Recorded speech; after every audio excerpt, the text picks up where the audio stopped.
मरकुस रचित सुसमाचार उसका 16वां अध्याय और उसके 1 पद से हम आप पढ़ेंगे। और यहाँ पर लिखा है, इसकी हेडिंग में लिखी है कि बातें यीशु का पुनरुत्थान। यहाँ पर लिखा है, जब सब्त का दिन बीत गया, ये वो समय होगा, ये वो दिन था जब यीशु मसीह को कब्र में रखा जा चुका था और बहुत बड़ा पत्थर यीशु मसीह के कब्र पर लगा दिया गया था और यीशु मसीह मर चुका था और कब्र बंद कर दिया गया था और चेले डर के मारे अपने अपने घरों में थे कि अब किस तरह से होगा, क्योंकि मेरा प्रभु मार दिया गया, जो लोगों के दुख को तकलीफ को देखकर आंसुओं के साथ दया से भर कर लोगों के उद्धार के लिए काम करता था। लोगों ने उसे मार दिया, लोगों ने उसे ख़त्म कर दिया, वो कब्र में चला गया और चेले डर के मारे शांत बैठे थे। वो अपने घरों में थे, जो जहाँ पर भी था शांति पूर्वक थे। कोई भी प्रचार के लिए नहीं निकलता था, कोई भी यीशु मसीह के नाम से चर्चा नहीं करता था, सब डरे हुए थे। केवल चेले आपस में बातें करते थे और किसी की हिम्मत नहीं होती थी कि वो दूसरों से यीशु मसीह के नाम से बातें कर सके। जाहिर सी बात है कि जब कभी भी इस तरह की घटनाएं होती हैं तो लोग डर जाते हैं। क्यों? क्योंकि वो समय ऐसा ही था कि यीशु मसीह कब्र में रखा जा चुका था और दिन व्यतीत होते जा रहे थे और लोग जितने भी थे, आप समझ सकते हैं, जब यीशु मसीह को कब्र में लोग रख दिए रहे होंगे उस समय में, तो जो विरोध करने वाले थे वो, मैं मानता हूँ कि वो अपने लोगों के, दूसरे लोगों के घरों के सामने जाकर चिल्लाते रहे होंगे, यीशु मसीह मर गया, उसको हम लोगों ने मार दिया, उसका काम खत्म हो गया, उसका प्रेम संदेश खत्म हो गया। लोगों को बीमारी से, पापों से छुटकारे की बात कहने वाला, परमेश्वर की बात करने वाला, स्वर्ग की बात करने वाला, उद्धार की बात करने वाला खत्म हो चुका। अब कोई भी यीशु मसीह के नाम का कोई भी चर्चा नहीं करेगा। लोग इस तरह करते हुए, बोलते हुए बहुत सारी बातें, हुल्लड़बाजियां करते रहे होंगे। लेकिन वो दिन आता है जिसको हम बोलते हैं उद्धार का दिन, रिजरेक्शन का दिन। उस दिन क्या हुआ, आप सब जन मेरे साथ मरकुस 16 उसका 1 से पढ़ें और देखें कि क्या परमेश्वर ने किया। जब सब्त का दिन बीत गया तो मरियम मगदलिनी और याकूब की माता मरियम और सलोमी ने सुगंधित वस्तुएं मोल ली। ये स्त्रियां थी जिन्होंने उस समय की रीति के अनुसार सुगंधित वस्तुएं लेकर कब्र पर जाने के लिए उन्होंने निर्णय लिया। सप्ताह के पहले दिन, जिस दिन में आप बैठे हैं, ये वो दिन कहलाता है। सप्ताह के पहले दिन बड़े भोर, जब सूर्य निकला ही था, वे कब्र पर आई और ध्यान से सुने कि वे आपस में कहती थी रास्ते में कि हमारे लिए कब्र का द्वार पर से पत्थर कौन लुढ़काएगा। जब उन्होंने आंख उठाई तो देखा कि पत्थर लुढ़का हुआ था, वह बहुत ही बड़ा था। कब्र के भीतर जाकर उन्होंने एक जवान को श्वेत वस्त्र पहने हुए, यानी स्वर्गदूत को, दाहिनी ओर बैठे देखा और चकित हुई। और उसने कहा, जो दूत वहां पर था, उसने कहा, चकित मत हो, तुम यीशु नासरी को जो क्रूस पर चढ़ाया गया था ढूंढती हो। वह जी उठा है, यहाँ नहीं है। देखो, यही वो स्थान है जहां उन्होंने रखा था। परंतु तुम जाओ और उसके चेलों को पतरस से कहो कि वह तुमसे पहले गलील को जाएगा, जैसा उसने तुमसे कहा था, तुम वहीं उसे देखोगे। और वे निकलकर कब्र से भाग गई और कपकपी और घबराहट उन पर छा गई और उन्होंने किसी से कुछ ना कहा, क्योंकि वे डरती थी। हालेलुया। आप यहाँ पर क्या देख रहे हैं? हम सब ने जो पढ़ा कि किस तरह वहाँ पर जो स्त्रियाँ जो यीशु मसीह के साथ चलती थी उसके, जब वो जिंदा था, और उस समय वो स्त्रियाँ किस तरह सुगंधित वस्तुएं लेकर जा रही थी उसके कब्र पर, और उनमें इस बात की चर्चा थी कि मेरे लिए कब्र पर, हमारे लिए उस पत्थर को कौन हटाएगा कि हम जाकर उस मिट्टी पर इस वस्तु को लगाएं, ताकि वस्तु लगाने से जो मिट्टी है उसमें गंध ना हो। और इस बात की वे चर्चा कर रही थी क्योंकि पत्थर जो था बहुत बड़ा था और उन महिलाओं के लिए ये मुश्किल था कि वो पत्थर को धक्का देकर ढकेल कर वो हटा सकती थी। लेकिन वो जब इस बात की चर्चा करते जा रही थी, उन्होंने रुका नहीं, परंतु वो आगे बढ़ते जा रही थी। जैसे कब्र के पास वो पहुंचती हैं और क्या देखती हैं, आंख उठाया तो क्या देखा कि कब्र से वो पत्थर जो बहुत बड़ा था वो हटा हुआ था, क्योंकि पुनरुत्थान की सामर्थ उस जगह पर काम किया और प्रभु यीशु मसीह कब्र से बाहर आ चुका था। आमीन। आपके प्रभु यीशु मसीह को कोई भी कब्र का पत्थर नहीं रोक पाया। कोई भी मृत्यु आपके प्रभु यीशु मसीह को कब्र में नहीं रख पाया। सब बोले आमीन। हालेलुया।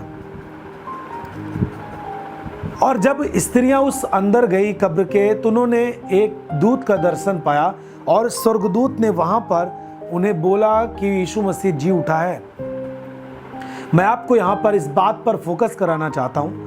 आपके जीवन में कोई भी कठिन परिस्थितियां आपको लगती हैं, लेकिन आपको इस बात का याद होना चाहिए कि आप जिसकी आराधना करते हैं प्रभु यीशु मसीह को, वो जी उठा है और उसकी सामर्थ हमारे साथ है। आपको अपने काम को लेकर आगे बढ़ना है, अपने संदेश को लेकर आगे बढ़ना है। आपके जीवन का जो सही निर्णय है उस निर्णय पर आपको आगे बढ़ना है। कितने भी लोग, कितने भी ताकतें जो पत्थर के समान होंगी, कोई भी चीजें जो हमारे परमेश्वर के काम को रोकती हैं, हम विश्वास करते हैं कि हमारे प्रभु यीशु मसीह की सामर्थ उन सभी ताकतों को वो तोड़ देगी, वो उनको हमारे सामने से हटा देगी, ताकि हम परमेश्वर की महिमा कर सकें। आमीन। जिस तरह स्त्रियां आगे बढ़ी, उसी समान आपको भी आगे बढ़ना है। आपको पीछे नहीं हटना। बड़े पत्थर को देखकर पीछे ना हटे, क्योंकि पुनरुत्थान की सामर्थ वहां पर मौजूद है जहां पर आप जाना चाहते हैं। वो आपके साथ है। दूत ने स्त्रियों से बोला, यीशु मसीह जी उठा है। तुम अब तक डरती थी लोगों से, लेकिन अब तुम जय के साथ जियोगी, क्योंकि जय देने वाला परमेश्वर जी उठा है। वो जो लोगों में चलकर चंगाई के काम करता था, वो जो लोगों में चलकर पापों की क्षमा के प्रचार करता था, स्वर्ग के राज्य के बारे में लोगों को बताता था, अपने प्रेम को लोगों तक पहुंचाता था, वो जो मर गया था आज वो जीवित हो चुका है। आपको पीछे नहीं हटना है, वो जीवित हो चुका है। उसकी सामर्थ आपके साथ है। आज भी वो आपकी अगुवाई करने के लिए तैयार है। आप क्यों फिक्र करते हैं?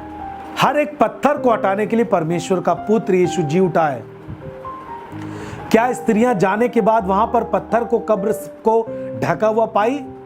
यीशु मसीह को वहां पर ढका हुआ पाई? मैं आपको बताना चाहता हूं, यदि आप विश्वास करते हैं तो इस दिन की गवाही के लिए परमेश्वर आपको खड़ा करेगा। आप उस बात की गवाही देंगे कि जब चर्च बंद था तो परमेश्वर ने किस तरह इन चीजों को, जो पूरा दिन व्यतीत हुआ, कई महीने व्यतीत हुए, परमेश्वर ने किस तरह हमारे लिए और चर्च के लिए एक एक दिन को भलाई के लिए बदल दिया। हालेलुया। जो यीशु मसीह के कब्र पर जा रही थी स्त्रियां, उनके अंदर डर भले था, लेकिन वो कब्र पर गई। मैं आपको बोलता हूं, आप सुनते भले हैं न्यूज में, अखबारों में, सोशल मीडिया पर कि हाँ इस तरह चर्च में हो रहा है, किस तरह आरोप लगाए जा रहे हैं, क्या क्या बातें घटित हो रही हैं।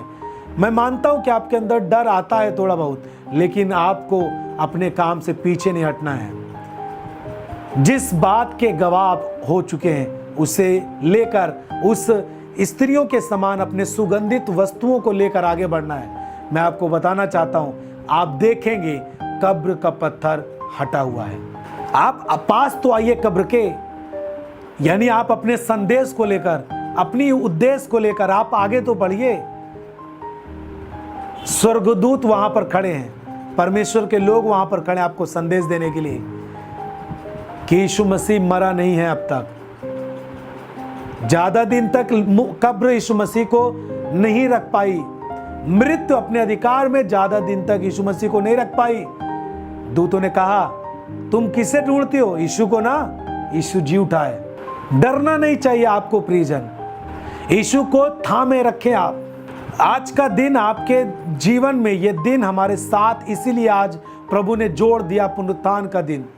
ये रिजरेक्शन का डे, जो पुनरुत्थान का दिन है, परमेश्वर ने हमारे लिए इसीलिए जोड़ दिया कि हमें उत्साहित करता है इस वचन के जरिए। एक बात यहां पर और पढ़ेंगे। दूत ने उनसे कहा, तुम जाओ उसके चेलों और पतरस से कहो कि वह तुमसे पहले गलील को जाएगा, जैसा उसने तुमसे कहा था तुम वही उसे देखोगे। एक पद और ऊपर हम देखेंगे, 6 पद को। यहां पर लिखा है एक जगह, वह जी उठा है, यहां नहीं है, देखो यही वह स्थान है जहां उन्होंने उसे रखा था। आमीन। आप क्या समझ पा रहे हैं इससे? आज के दिन में आप इस बात के गवाह होंगे, जहां पर आपने बीमारियों को देखा था, जहां पर आपने रिपोर्ट्स में बीमारियों को आपने देखा था, जहां पर आपने गरीबी को देखा था, जिस बच्चे को आपने अपने पाप में देखा था, अपनी पत्नी को पाप में देखा था, वही आज पुनरुत्थान की सामर्थ आपके बच्चे को, आपकी परिस्थिति को, यीशु मसीह जिंदा हो गया है, वो बदल रहा है। क्योंकि आप एक दिन बोलोगे कि यही वो जगह है, यही वो बच्चा है जो बीमार था, जो पाप में था, यही मेरी पत्नी है जो पाप में थी। आप बोलोगे मेरा यही पति है जो नशे में था। आज वो बदल चुका है, क्योंकि वह स्थान आपके पास होगा और इस बात की गवाही आप उसे दिखाकर बताओगे कि वो जी उठा है। आमीन।